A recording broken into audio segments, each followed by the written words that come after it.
ആഴ്ചകൾ തോറും ഓഫറുകളുമായി Kudumbini supermarket, Pattambi and Shoranur. Pattambi Perumudiyoor പുതിയ ഗേറ്റ് റോഡിൽ ഗൂഡ്സ് ഓട്ടോറിക്ഷ മറിഞ്ഞ അപകടം. ഡ്രൈവർ പരിക്കുകളില്ലാതെ രക്ഷപ്പെട്ടു. ഈ പാതയിലൂടെയുള്ള യാത്ര ദുരിതപൂർണമാണ്. മുതുതല പഞ്ചായത്തിലെ പെരുമുടിയൂർ പുതിയ ഗേറ്റ് റോഡിലാണ് ഗുഡ്സ് ഓട്ടോറിക്ഷ മറിഞ്ഞ് അപകടം സംഭവിച്ചത്. ഡ്രൈവർ അത്ഭുതകരമായി രക്ഷപ്പെട്ടു. ചൊവ്വാഴ്ച രാവിലെ 8:30 മണിയോടെയായിരുന്നു അപകടം. പട്ടാമ്പി ഭാഗത്തേക്ക് പോകുകയായിരുന്ന ഓട്ടോറിക്ഷയാണ് റോഡിലെ കുഴിയിൽ അകപ്പെട്ട് മറിഞ്ഞത്. ഏറെക്കാലമായി ഈ പാത തകർന്നു കിടക്കുകയാണ്. നിരവധി പ്രക്ഷോഭ പരിപാടികളും പാതയുടെ നവീകരണത്തിന് വേണ്ടി ഇവിടെ നടന്നിരുന്നു. എന്നാൽ ഇതുവരെയും തുടർ നടപടികൾ ഉണ്ടായിട്ടില്ല. യാത്ര ബുദ്ധിമുട്ട് പറഞ്ഞു കഴിഞ്ഞാൽ അവിടെ നിന്ന് വരുമ്പോഴേക്കും നടുവടിഞ്ഞുള്ള പോക്ക് തന്നെ. ഇവിടുന്ന് ഇപ്പോൾ ഒരു 3.5 കിലോമീറ്റർ വരെ നല്ല ദയനീയമായ ബുദ്ധിമുട്ട് തന്നെ. മഴ പെയ്ത പറയുമ്പോൾ തോന്നിട്ട് ഓർമ്മ ഗതിയാൽ പതിയെ ബൈക്കിട്ട് ഓടാൻ പറ്റില്ല. ബൈക്ക് ഓർച്ചയും പറ്റില്ല. കാലങ്ങൾ മാസങ്ങൾ പറയാം, കൊല്ലങ്ങൾ പറയണത്.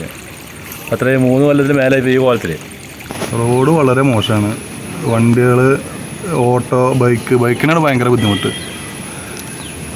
റോഡ് ഇപ്പോൾ നിങ്ങൾക്ക് നോക്കിയാൽ തന്നെ കാണാമല്ലോ. ഭയങ്കര മോശം പറഞ്ഞാൽ ഭയങ്കര മോശമാണ്. മഴ പെയ്തപ്പോൾ ഉള്ള ദുരിതം ഇരട്ടിയായി.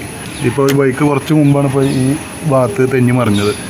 ഒരു ഓട്ടോറിക്ഷ വിളിച്ചാൽ പോലും അത്യാവശ്യ ഘട്ടങ്ങളിൽ ഈ പാതയിലൂടെ വാഹനങ്ങൾ വരില്ലെന്നാണ് നാട്ടുകാർ പറയുന്നത്. പട്ടാമ്പി സ്റ്റാൻഡിൽ നിന്ന് വണ്ടി വിളിച്ചാൽ വരാൻ പറ്റാത്ത അവസ്ഥയാണ്. ഞങ്ങൾ വരുന്നില്ല എന്നുള്ളതിനെ തീരുമാനം. കാരണം ഈ കോലത്തിൽ പോയി കഴിഞ്ഞാൽ തീരെ ഓടാൻ പറ്റാത്തൊരവസ്ഥ തന്നെയാണ്.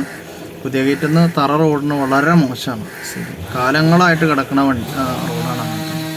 ഒരു സ്ഥിതി നമുക്ക് വാഹനങ്ങൾക്ക് അധികം പോകാൻ പറ്റാത്തൊരവസ്ഥ. ഡ്രൈവർമാരുടെ ശരീരവേദനയും മേലുവേദനയും വേറെ, അതിന് പുറമെ വാഹനങ്ങളിലെ കേടുപാടുകൾ വേറെ. ഒരു വാടക പോയി കഴിഞ്ഞാൽ അതിനേക്കാൾ ഇരട്ടിയാണ് വർക്ക്ഷോപ്പിലെ ചിലവ്. അത് വലിയൊരു ബുദ്ധിമുട്ടാണ്. അധികൃതർക്ക് ഇന്ന് തുറക്കണം. അല്ലെങ്കിൽ പൊതുജനങ്ങൾ പല രാഷ്ട്രീയ സംഘടനകളും ഇവിടെ പ്രതിഷേധങ്ങളൊക്കെ നടത്തിയിട്ടുണ്ട്. പക്ഷേ യാതൊരു വക പരിഗണനയും ഈ ഭാഗത്തെ റോഡിന് അധികൃതരുടെ ഭാഗത്ത് ഉണ്ടാവുന്നില്ല എന്നുള്ള സത്യം. റോഡിന്റെ തകർച്ച അത്രയും രൂക്ഷമാണ്. ഇതിനൊരു പരിഹാരം വേണമെന്നാണ് നാട്ടുകാരുടെ ആവശ്യം.